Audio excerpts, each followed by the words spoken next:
how do you market when people are less likely to leave their homes and do the things that they used to do that you might market toward? And what purpose does marketing serve right now? What's the secret formula to figure out a marketing budget for your interior design firm? We're going to find out with Kate O'Hara. Have you hit a wall when it comes to growing your interior design business? Then welcome to Wingnut Social, the podcast specifically designed to accelerate your business through increased social media presence, impactful online content, and translating industry experience into physical success. This is your design business tightly fastened. Now welcome the hosts of Wingnut Social, Darla Powell and Natalie Graff. We'd like to give a shout out to Article and thank them for sponsoring our podcast. Article is an online-only furniture company inspired by mid-century style and Scandinavian simplicity. Run on over and check them out. wingnut.article.com.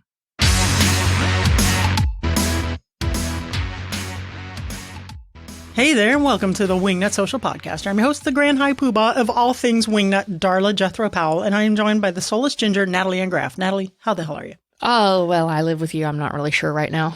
It's been lots of self-isolating, and thank goodness I get to go to work every third day, because living with you every day, I'm just saying, no, I'm good, can't complain. Doesn't sound like a complaint at all. No, I'm not taking that the wrong way at all.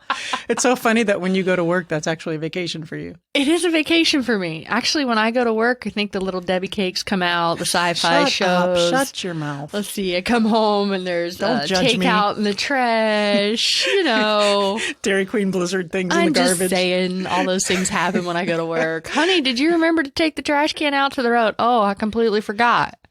Like, okay, you know, I'm just saying, just picking on you today. Listen, I got a lot. I got a lot on my plate. I got a lot going on, and I'm not alone. No, you are not We all alone. have a lot on our plate today. Natalie, today on our show, we are talking about something that is near and dear to your heart. Oh, it's my pet peeve. Well, just like is clean pet windows. peeve the right way to put it? I think it's just like one of the biggest things that you would like to personally educate interior designers on. And today we have some help from the Grand High Overlord. Yes, we do have some great help. I rounded her up. I was talking to her. We were talking, I don't know. Who'd you round up? I rounded up the Overlord. Which is who? Oh, that would be Kate O'Hara. I'm going to teach you how to podcast eventually. You know, I keep thinking people are just live inside my brain and they know what I'm thinking about. Oh, I'm sure some are. You know what? I do talk to them people sometimes. So the Overlord... The Overlord is Kate O'Hara from Martha O'Hara Interiors, and she is a Grand High Poobah over there, and she is the genius behind their marketing efforts, their business efforts, and I'm trying to think of anyone that I personally know that's smarter. And nobody's coming to the top of mind. You? No. Yeah, she's pretty brilliant, right? I always tease Natalie. I say, you know, Kate's probably that kid in high school, right? In school, she used to raise her hand and said, "Teacher, you forgot to give out the homework." Oh, we might have to fill Kate in that before she hears this live. Which is hilarious and true. That's just how smart she is, right? And yes, listen, she's a self-professed nerd. Her stepchildren call her the Overlord. That's her nickname. And oh my gosh, when she told us that, forget it. She's saved in my phone as the Overlord. Yeah, it's basically in her bio now. She should be the Overlord going forward. Anyone who runs into Kate O'Hara, she's officially the Overlord. Now, we just tease because we love her, but that is her nickname. Okay, so Natalie, your mission in life right now is to educate designers on the necessity of having a marketing budget. But how the hell does a designer figure out what that should be, how much it should be? Well, Kate isn't just blowing smoke. She actually has a formula. She's got some concrete numbers that I have written down, but we're going to save that. Oh, do you know? Yeah, of course I do. When are you going to spring this on me? Well, let's get into the show and I might spring away. Okay, for those of you who are unfamiliar with the Overlord, Kate O'Hara, she is the CEO and creative director for Martha O'Hara Interiors, where she pioneered the interior design firm's expansion to national markets and international clientele. Her favorite part of her role is getting to speak with so many of her potential clients from around the world. Named one of Austin's social influencers and Minnesota's top 32 under 32 marketing professionals, Kate is a sought-after speaker on topics ranging from social media to women in business to online branding. She's also a webinar superstar lately. She's been killing the circuits. We've been seeing her everywhere. Wingnuts, help me in welcoming Kate O'Hara, a.k.a. the Overlord, to the Wingnut Social Podcast.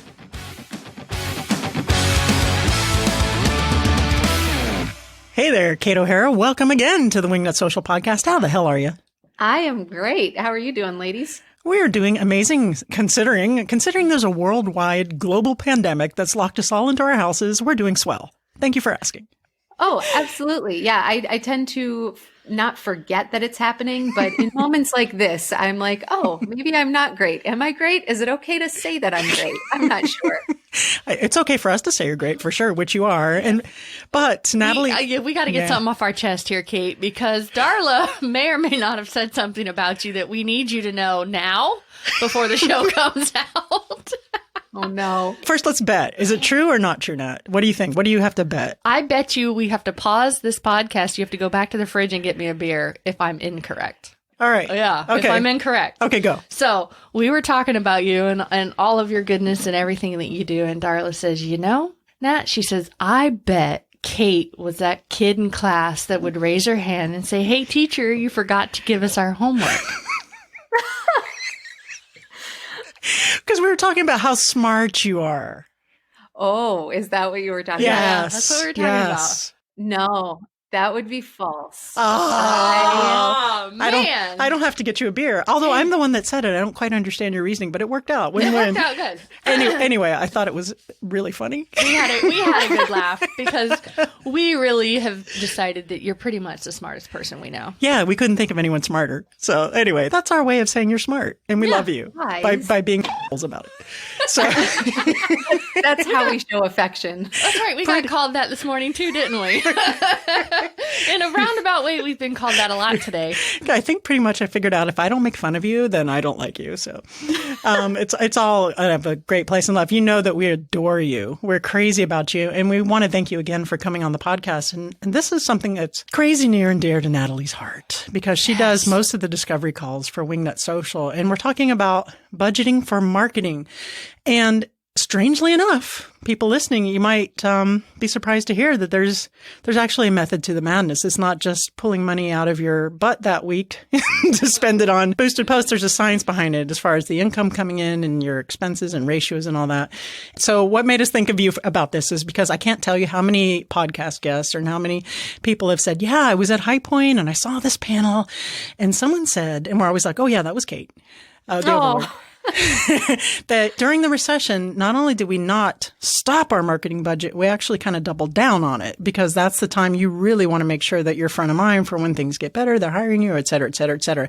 I'm definitely paraphrasing. So here you are on the show talking about marketing budget in a pandemic. You're welcome.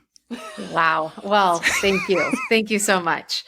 Well, you know how much I love you two both. And no, I'm happy to talk about this. Working with Martha O'Hara Interiors, we're a small business, but large within the interior design space. We have 2 offices, and I've seen us grow from having a single office, maybe 10 or fewer employees, up to 2 offices and 20 plus employees. So I've kind of seen how the process can work for, setting a marketing budget at different phases in a business's kind of growth cycle. But then there are also different ways to address marketing budgets too in different kind of economic situations. Martha, who's my mom and I have always been of the opinion that when you see a recession, there are going to be a lot of people who fall away, businesses that either don't need to be businesses. And so people are choosing not to stay in the market for the time being and whatnot. There are basically fewer interior design businesses around looking for clients. There are also in that moment, maybe fewer clients, but as soon as the economy turns around, there's an opportunity in theory to pick up essentially market share. And we saw ourselves doing that in the last recession. And I do think that a pandemic is different than a straight economic recession. And yet there are enough similarities that it is certainly worth discussing. And I think a lot of people are looking for ways to get creative with marketing because how do you market when people are less likely to leave their homes and do the things that they used to do that you might market toward? And what purpose does marketing serve right now? These are the things that people need to consider. And where should we consider focusing our marketing efforts right now? Are we talking social media campaigns, email campaigns, Google ads, SEO, blogging, all the good stuff, which if you could point some out, Which direction? Digital marketing is where it's at. And if you don't know how to handle digital marketing, talk to Wingnut Social. They know their stuff. Checks in the mail. Yeah. No, but I do mean that. It's really, really true. Now is a huge opportunity to figure out all the things that you haven't figured out before. Maybe you're like Martha O'Hara Interiors, who took way too long to get our email marketing on point. And it's something that still feels very new to us. Maybe you have never really stepped into the social media sphere, and that's something that you're willing to spend some time on now. Maybe your website's a bit of a mess and you need to invest in either a redesign or at least cleaning up the content on it. Maybe your services are changing. And so the way that you're talking about yourself online and what you're putting out there needs to be adjusted so that it's accurate, even if it's just temporary. So digital marketing, I can't say that enough. Where we've cut back, well, obviously, we're not hosting events right now. Right. We're putting a pause on our photo shoots, though that should be a part of any marketing budget.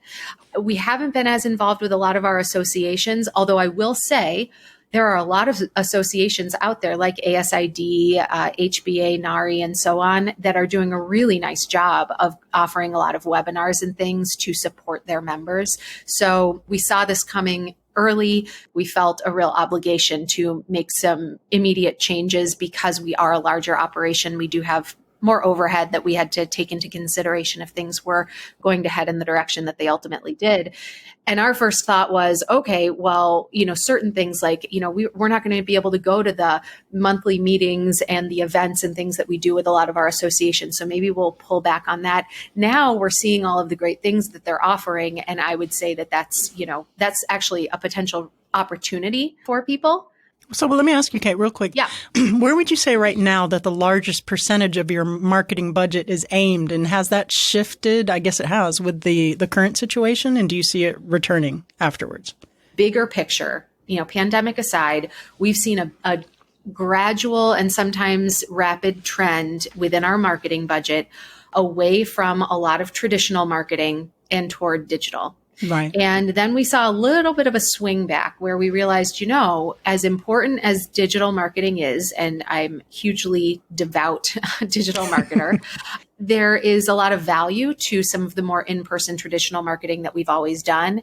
And so we were strategic in saying we're going to host more events, but maybe we're a little less interested in seeing our work in the pages of certain magazines and whatnot. It's not that magazine advertising isn't fantastic. There are some magazines that we really love partnering with, but a lot of why we like partnering with them is because they want to co-host events and do things beyond the pages of the magazine with us.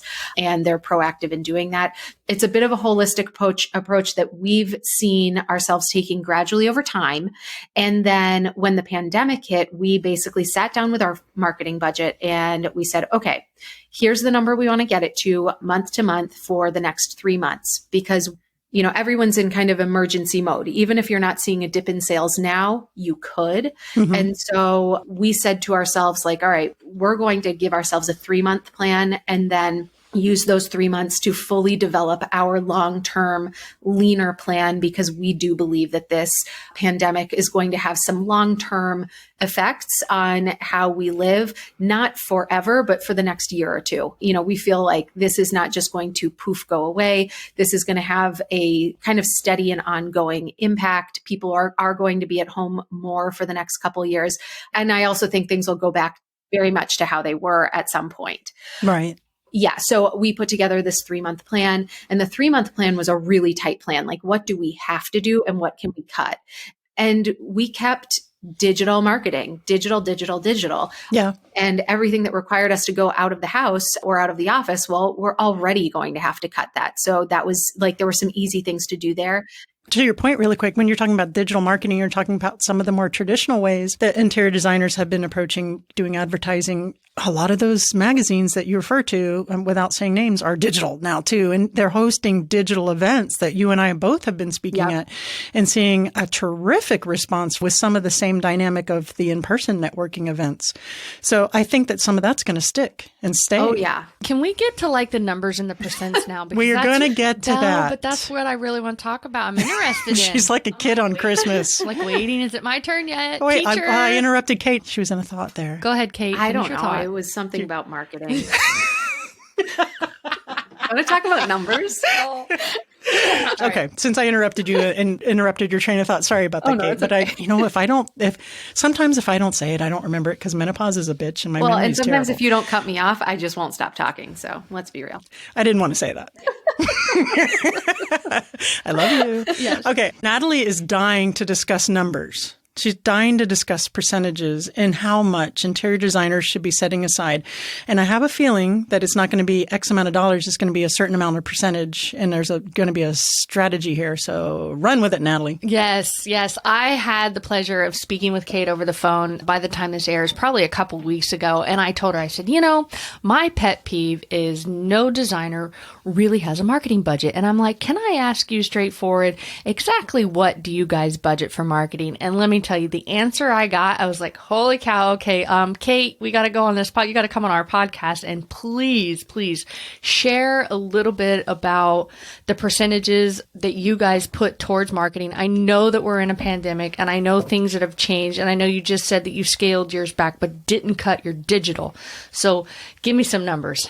Great. I will do that. I will also say we have cut back for our kind of immediate, we sort of said we're going to give ourselves a quick triage moment just to say we're cutting these things back in part because we have to, but this isn't our long-term solution. We're not panicking here. We're simply saying we know that we're going to have to make some changes. We don't want them to be rash. So we're going to give ourselves to say what's a reasonable, if kind of strong reaction budgetarily to the pandemic that can last 1, 2, 3 months and give us the time to develop our longer term plan. So that's all that we've done. We haven't been panicking. We're not like, screaming fire or anything like that. We're simply saying we see something that everybody is experiencing. It's affecting the business. So we're going to create kind of like, I don't know, if you're a video game nerd like me, we're pausing the game just a moment to like think things through a little bit before and our strategy through before we storm the gates. Makes perfect sense. So in terms of percentages, though, and numbers more specifically, what you'll generally hear about marketing is that a marketing budget for a business should be somewhere between 5 and usually you'll hear 12%, but I'm going to go ahead and say 5 and 20%. Nothing in that range shocks me. However, what's appropriate for a particular business, because that's a really big range, is going to depend on some factors.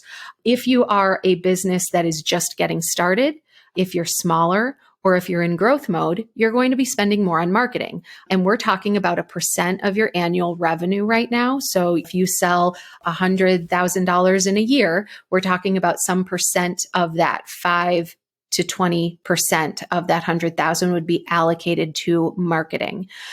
If you're a small business, you need a higher percent of your revenue to go to marketing because your overall number is probably a little bit lower and you need to have some amount. It doesn't have to be significant, but it has to be substantial enough to make an impact.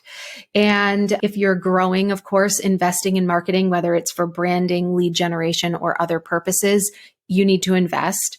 And if you are just getting started and nobody knows who you are, or you have very little sales or no sales, then yes, no matter what you spend, it's going to look like a large part of your current revenue stream. If you're a more established business, if you are trying to stay really stable and you're not trying to grow, you don't want to add more members to your team in a normal market, you might be fine in the 5 to 10% of revenue. I would also note that we can get a little bit more strategic about how we think about putting together a marketing budget and what should and shouldn't be included in making certain calculations, because there are a few ways to get there.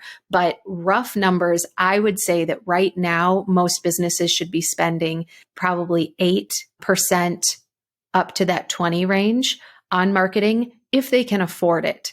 Being able to afford something really does matter right now. And so every business really should have looked at what their costs of doing business are. They should know what their P&L report looks like. They should, and don't panic if you don't, but it's something that note to myself, hey, I need to look at my financials. I need to know what my bottom line is. Need to know where I break even, and I need to know what I can afford to invest into marketing. And if I haven't done that before, maybe now is an opportunity to redraw my business plan to include a 5 to 10 to 15%, however much, into marketing, depending on where I am in my business experience. I love it, Kate. And I have to tell you, I'm a little surprised, although I 100% agree. And I shouldn't be surprised that the percentage is higher for a newer business, because the reasons you explained are absolutely on the money, 100% right. But I honestly didn't think you were going to say that. So if you're starting a new business, it absolutely makes sense if you have some kind of funding bank there to start the new business with, to set that aside to accomplish those things. I don't know if it's too much to go into a podcast episode. I wouldn't mind breaking down that percentage a little bit if it's not too complicated. Well, why don't I walk through it and you can edit me out if it's too much? I think it's important because nobody has a budget. Mm-hmm. Yeah, nobody has it set aside. Anybody that has a budget is actually a very well-established firm. And I think with experience. And the younger designers, they don't even, I think it just it's an afterthought. I agree. So let's break it down, Kate. Break it down. All right, let's break it down. Darla Jethro Powell. Yes, Natalie and Giraffe. Did you know that the article trade team is made up of industry professionals who understand what's important to design businesses? I do, because as an interior decorator for Darla Powell Interiors, we have ordered article products for our projects, and that was the experience I received. And as a project manager, from the product support that I get for invoicing and all the other support, they're amazing. They make it very, very, very easy for us to do our job. They absolutely do. And you guys, they do have a trade program, so be sure to run on over to wingnut.article.com. That's wingnut.article.com. So what you're going to do is get out a pen and paper, get out your pencil, and write down your last year's annual revenue, or what you anticipate for this year if you haven't worked through a full year, or what you're anticipating this year, because it's quite a different year from what last year probably was. And now take 10% of that number. Okay. Once you got that 10%, now this will be probably the most complicated part of the number. I need you to think about what your gross margin is. So that means for every $100 you sell, how much of that is profitable for you? Is it $45? Is it $60? Is it $75? Every business is going to have very different numbers depending on how they are billing. And I'm not looking for every bit of overhead cost involved, but just kind of what's the general margin. Okay. You're going to now multiply. So if you said, well, I get $45 for every 100 that I sell, you are now going to multiply the number that you came up with last calculation by 0.45. That is the probably lower end range of what you might want to consider as your marketing budget for the year. And I would note one other thing, in not pandemic world, but in the usual universe, you might consider taking that number and subtracting from it your rent. If you have a brick and mortar, your rent or mortgage payments, or a portion of them, if your location was selected for marketing purposes. That is an overhead cost you wouldn't have calculated into the gross margin of every dollar that you are bringing in. That's an overhead cost that you might count as marketing. So you might say, well, yeah, I chose my building's location because it gets a lot of foot traffic. People see my signs. So I'm going to say that it's like 50% marketing. So I'm going to subtract half of my annual rent payment from the number I just came up with, because that's marketing. And now that's what you have to spend. Does that make sense? It makes perfect sense. You actually explained it very clearly that I was almost successful in completing my calculations. Okay, so let's say the annual revenue, I did 10%, but if you're a newer designer, it would not be out of hand to say 15 or 20% on that. You could increase so that whatever number. you feel comfortable with. Okay. All right. And then the margin. No, the margin thing was very interesting. I like that that's thrown in there to help you figure out your budget. Look, Darla, Natalie, you can write the podcast off as marketing for you. Our marketing budget is $1 million, Natalie. Does that sound right? Did I do that right? No, I'm just kidding. No, you need to go over, get a pencil. Math is hard. Start again. Math is hard. Because you really totally messed that one. All right. So, guys, if you're driving, don't do this while you're driving. We'll have this down. Who's driving? Everybody's supposed to be at home. Sometimes I have to get out for a damn drive. Okay. So just saying. Okay. So out of that number, you said you can set aside a certain percentage if your location is a factor in your marketing. What percentage of that would you, for Martha O'Hara Interiors, set aside for your digital marketing? Okay, for digital marketing, so this has shifted a little bit for us in the past couple of years. I will say that typically our largest single line item in our marketing budget is photography. And that's because we do a lot of work that we want to photograph, and that feeds our digital marketing. So it's not necessarily a strictly digital marketing cost, but we certainly consider it a big part of everything that we do. It sort of touches every part of the budget. Yeah. And it is, to do it right is expensive because you need to have set aside like, yep, we've got a photographer, but we also may need to do some styling and, and so on and so forth. In terms of digital marketing overall, yeah, I would say that generally that what we're seeing is that digital marketing is growing. So as we shift maybe away from some print advertising and reallocate a lot of those dollars toward online advertising, as we invest in email marketing, as we spend some dollars on social media advertising, which we do, and advertising on some other digital platforms, our website build outs. We set aside some amount every year for either updates to the website or adding new features to our website as our services and things evolve. Then there are also some third-party things that we use to either understand our SEO analytics or to model some data and whatnot. We probably dig into digital marketing more than most designers would without hiring a third party to do it for them. And that's mostly because I just love doing it. I could do it all day long. And you're good at it. You're very good at it. So with that in mind, I would say that we spend probably close to about a third of our budget, if not more, on digital. I'm not giving you like a well-studied answer. I haven't gone online and gotten advice. You can Google this and get some advice too. But I would say that before the pandemic, probably about 30 to 40% of our budget was slated for digital marketing. And then probably another not as large chunk actually was going to photography. Photography for a long time was one of our biggest line items. But as we're putting more into digital, it's not that we're spending more and more overall necessarily. It's more that we're just reallocating away from some traditional marketing, and it's tending to go into digital and also to a lesser degree into photography. It's just that our photography bucket had grown already. Our photography is kind of on hold too now because of the situation. We had 2 photo shoots getting ready to shoot, and that's fuel for the social media fire. And we're like, we need content, but no photography going down right now. And then you're right that to get a good photographer, it's thousands and thousands. Mm-hmm. Yeah, it's a tricky thing. But I would say in general, when I think about marketing for an interior designer, I'm thinking about photography. I'm thinking about print advertising. I'm thinking about digital advertising, which, as I said, includes social media, your website, your third-party analytics, any third-party services that you hire to help handle things because you don't have someone in-house that like MOI, we benefit from the fact that we have someone internally who does our marketing. Lauren is phenomenal and she handles a lot of this for us. If she wasn't doing this, we wouldn't be able to do it ourselves. And then things like Google ads and display ads, email marketing, and so on. We think about events, whether we're participating on a home tour or if you're doing a showcase house or if you're literally hosting an event for clients and potential clients, association memberships and award submissions and things of that nature. Do you give clients gifts after a project or after a photo shoot?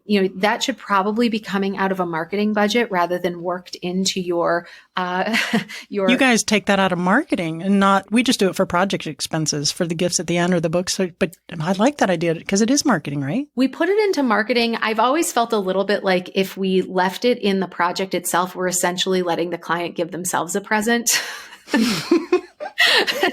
So ultimately it comes from the same place, right? And so you can think of it as I'm just using this to calculate the margin of the job. And this gift is, associated with the client. So you can kind of, there are different ways to go about it. You can make it a part of the project, but I have always in the back of my head, been a little resistant because it feels like they gave them. I never thought about it like that, but you're right. You're absolutely right. Oh, gosh. Do you have any advice for the solopreneurs who are out there who just think they just can't afford any type of marketing right now because they're really, so concerned about what's going on? I mean, is there anything they can do, anything they could do on their own that would still keep them top of mind for possible current new clients?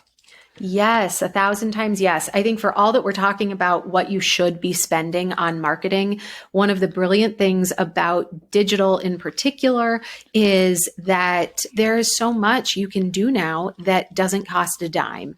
Email marketing really doesn't have to cost much at all. And neither does blogging, and neither does going onto social media and posting and being engaged consistently. Neither does starting to learn what Google Analytics really are and understanding how your website is performing so that you can maybe optimize. There are also some services you can use, like I'm a big fan of Moz, M-O-Z. It's SEO analytics for anyone who hasn't heard of Moz. And they do a really nice job of providing all sorts of resources for free to people who don't understand SEO and who want to get better at optimizing their website or increasing their rankings in search and whatnot. There are also a lot of opportunities to start just packaging services. I've been talking recently on some webinars about virtual design and how to even be working as a designer right now when we're used to going into people's homes and we can't. There's a real drawback there. But on the other hand, everyone's at home right now. Our clients who were about to spend their summers maybe going on vacations and trips and things, they're probably pretty homebound, or if they get to go anywhere, it's a second home if they have one. No one's going on a plane right now or on a cruise. So there are opportunities even as there are challenges. And I think that taking the time to think not just about marketing, but business development specifically. And what are my services? How can I adjust my services? And then using your marketing channels, particularly your online marketing channels, to reach out to people. Now is also a time when people really want to connect personally. And you can have an email list, but that doesn't mean you can't send out a really personal, heartfelt email or message to, your top 10 clients every single week until you've sent 100 emails or handwritten notes out. I mean, there's no reason not to. Oh, I love that idea, especially the handwritten ones. That's really nice. That's except, are they going to Lysol them? Because they're handwritten now. I like the idea to send it with a little wipe, a little Lysol wipe. Here you go. That's a great idea. And if you're a new solopreneur and you're a new designer, you don't have a whole lot of clients or ongoing projects and you have time on your hands, especially the Moz, the M-O-Z, boy, that is a terrific resource. Thanks for reminding me of that, to go and kind of teach yourself a little bit about SEO and the blogging. If you have a website, that's just sitting in your time to write and reaching out and connecting with people. Post those pictures from your blog on your social media and link to it in your link tree on Instagram or Facebook, and do what you can for now yourself if it's not in the budget to market. Now, when you do hire a marketing agency, or if you're lucky enough to find a marketer in-house like Kate has, we're talking a lot more of an expense, and you're a lot more also bang for the buck, but it's goes a long way, this DIY stuff. And we all had to start somewhere and learn it, right? Well, I think that's totally true. And right now is a great opportunity for a lot of people to say, okay, I'm going to learn email marketing. I'm going to learn. There's so many tutorials, so many fantastic places to learn these things right now. Why not choose something that you think is interesting, or go to Udemy or something and do some high level, overview, so that you can figure out for yourself what are the things that actually do interest you and what are the things that you frankly never want to learn or understand, and that you're okay with hiring, a third party service for. They do exist. Believe it or not, that's designers hate social media. I cannot tell you how many come to us and like, oh my God, I don't even want to know. Just take it off my hands. I can't even bother. So I get it. And I think that a lot of that comes from being overwhelmed and I just don't have the brain space to, I often say the idea of how many hours there are in the day to get things done is just such a false idea that it's not a matter of how many hours there are in the day. It's how many blocks of time do I have where I can actually focus on something in a day? Like how much focus do I have to give in a given day, not how many hours exist? Because that's what I think really is so stressful to people when you throw something new and daunting and like there's a learning curve. I love social media, but when Lauren comes to me and she's like, okay, I need you to start doing videos more, I look at her like, you have lost your mind. It is not happening. And yet once she gets me going and I get comfortable with it and I realize, oh, this isn't that hard, I can do this, then it becomes second nature. But that seems to be like, we have a cycle that we go through every time there's a new digital marketing thing that has to be done. Lauren tells me I have to do it. I tell her there's no possible way. Then she shows me how I need to do it and how to do it. And then I learn, get comfortable, and I do it.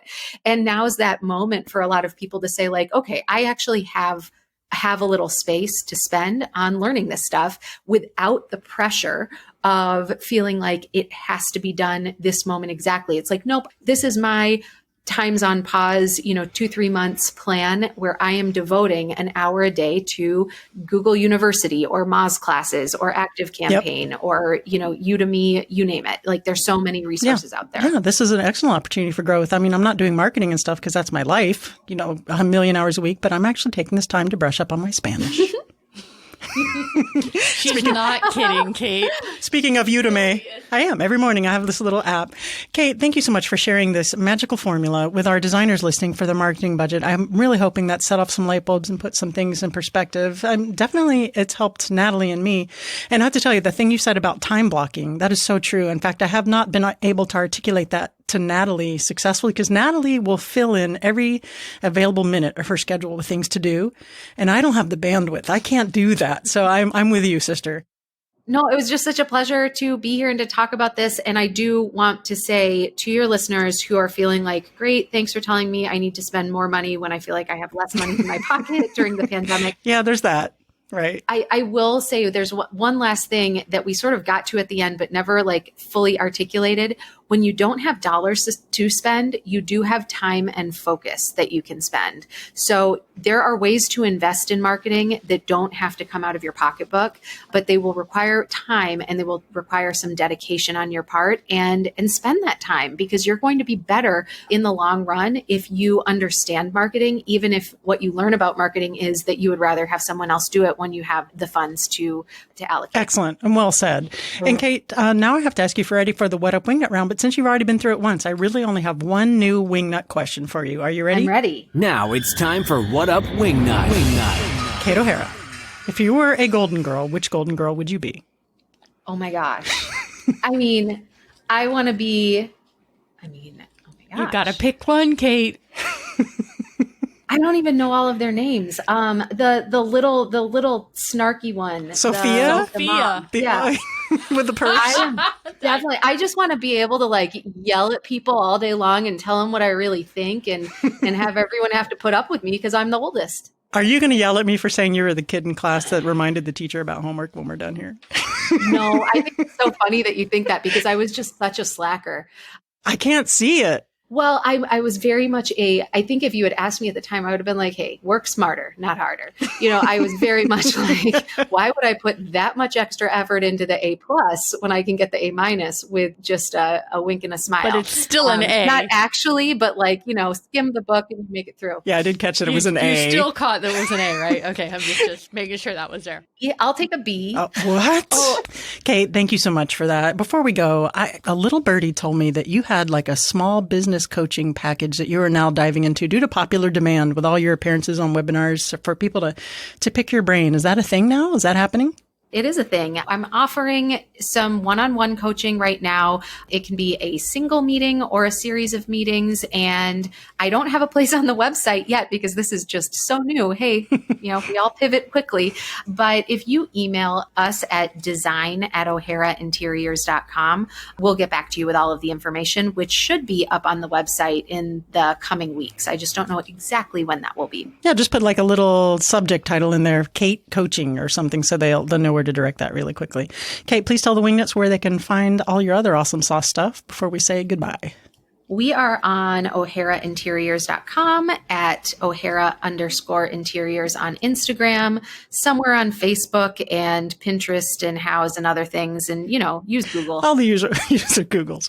Kate, thank you again for joining us. We love you so much. Well, I love you too. Thanks so much for having me. Natalie and Giraffe.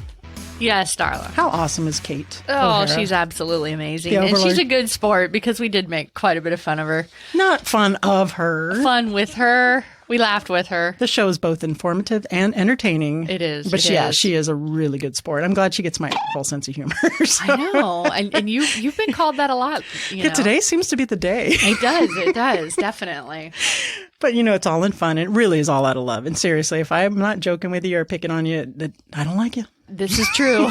Is it bad that my mother's the same way? Oh, my goodness. Oh, what does this say boy. about you? Oh, light bulb. Is this an Oedipus moment? I don't know. This is some kind of moment. $5 if you can tell me who Oedipus is. I don't know who Oedipus is. How am I supposed to know who that is? Anyway, some brilliant takeaways, even with writing down exactly how you can arrive at exactly what your marketing budget should be. And you know what she said that I've heard, right? But I haven't really been approaching that for DPI, Darla Powell Interiors, is that the photography, of course, is part of the marketing budget. I've been including it as far as the project expenses, but of course it's part of your marketing budget. Yeah, and your brick and mortar, your store there, and how you strategically placed it to where you get a lot of foot traffic. You never, that's marketing too. I will say one thing I deduced without having an actual black and white number is that Martha O'Hara's marketing budget must be astronomical. Well, there's a lot of different branches branching off there, and thank goodness for them. But that is how a successful mind negotiates a successful marketing budget in a campaign. And that's why they're doing millions and millions of dollars a year. It's not just because, off the seat of their pants, they decided, let's go out and start a design firm. I know. And, we had a meeting today with Luanne Negara of A Well-Designed Business. And I told her today, I said, hey, we're going to talk about marketing on our podcast. And I said, hey, do you mind if I ask you what yours is? And she says, yeah, heck yeah. She says, we're at least at 10%. And that just proves that a very successful business, like you just said, it takes a budget. So if you guys don't have a budget, sit down with this formula, figure your budget out. And obviously, if you have any questions, Kate says, hey, send her an email. She'd be happy to help you out with that. But time and time again, I find when designers call Wingnut Social, they don't actually have a budget. And it's very hard for us to propose what we'd like to do for their business if they can't give me some type of number to work with. I feel like I'm just giving them itemized price list, off the shelf. Here you go. And I can't really customize that to what their business might need. Well, it's good to know. It's good to have that formula in mind, whether or not you're doing it yourself or if you're hiring someone else to do it. Because if you're doing it yourself, your time is worth money. You have to figure out, I've spent, 15 hours this week at so much an hour. That's so much a percent of my marketing budget. And then if it gets to be to where your marketing budget at $250 an hour because you're spending 20 hours a week on social media is astronomical, then that's where you might start thinking, okay, it's time to delegate some of this. And she still had things for if you were just a new designer. She still has. Hell, that's what I did. That's what you did. When we started DPI, I didn't know nothing about nothing. It was social media. Look at you and now. Look at me now. A total. Speaking of marketing budget and knowing nothing from nothing, and look at me now. I wanted to mention, did you know that we were actually featured in Architectural Digest Pro? Oh, Today, how to start a podcast. We were. Yes, I was told that. Yeah. This is our second time being featured in AD Pro. The first one, thanks to Natalie Riddell. She voted us one of the top interior design podcasts. Thank you so much. But they reached out and said, hey, if someone wanted to start a new podcast, what would be your best tips and recommendations for them? And I saw that email come in. I'm like, that's Architectural Digest. That was quite fun. I enjoyed that. Congratulations, Darla. Congratulations to you. Would you like a medal or a chest to pin that on? They did spell. You're right. I don't have either. They spelled your name wrong though, but I don't want to tell them. No, don't tell them. No, I'm not going to tell them. I'm happy we're just in there. That's quite exciting. That's a long game, guys. I didn't just get that in there overnight. That's nurturing the social, nurturing the networking. It's a long freaking haul. Anyhow, Natalie's giving me the sign to shut up. And tell you guys to follow us on social at Wingnut Social. Leave us a review on whatever the hell you're listening to this on. Tell your friends. What the hell? Tell your enemies. And be sure to give us a call at 1-877-WINGNUT to find out about our social media marketing for your interior design firm and what we can do for you. And that's it for today, Nat. Got anything else? Nope. So long. See ya. Thanks for joining us today. Be sure to tune in next week for more business and marketing info and insightful interviews with industry experts and design superstars. Can't wait? Then head on over to wingnutsocial.com for more great content to help you get your business to the next level.